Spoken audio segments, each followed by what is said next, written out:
what I want to talk about really quickly is they're talking about right now how one judge has declared Obamacare, as it's called by the Republicans, unconstitutional.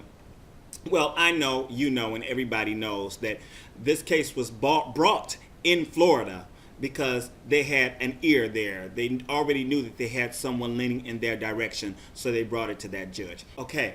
Also, the other judge, I think it was the Virginia judge, who sided with those who are against the Health Care Act, has some ties where he owns stock in the same political action campaign that the lawyer who brought the case just paid like $9,000 to, or something like that. All very messy, very, very messy stuff. And he didn't recuse himself. He didn't take himself off the case knowing that there was a conflict of interest.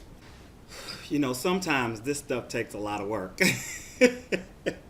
It really does. And it's probably a reason why many people are kind of hesitant to even get into the political arena, even in discussions and stuff like that, because it does take a lot of back and forth. It takes a lot of work. It takes a lot of time to figure out who's on what side and who's doing what and who's paying for who and all this good stuff. Okay, so there you go. All of this happens, right? And I'm like, wow, these people are really like going crazy. So they're talking about, you know, how this now things are moving forward because this one judge in Florida has ruled that Obamacare, that the Health Care Act is unconstitutional. So I don't know how I just stumbled upon it, you know, because I have been looking around. I have been reading some material on it because I was having a discussion with someone about it. And they're actually written into the healthcare law. There is already an out for states, and there's already a cover for the judges who are saying, oh, well, the individual mandate is not going to stand and all this good stuff. And it is called Empowering States to Be Innovative. Now, what did this do? It was presented by Democrat Ron Wyden. He's a Democrat from Oregon.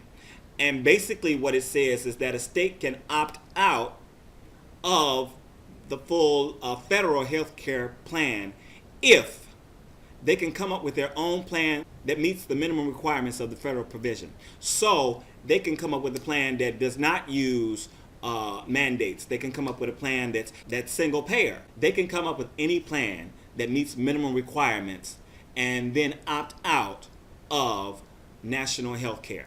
It's already in the bill. I mean, it's already in the law. It's already a part of the law. Look it up.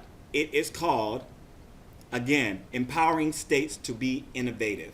I know the fight is on and everybody wants to litigate, and waste taxpayer money and tie up the courts.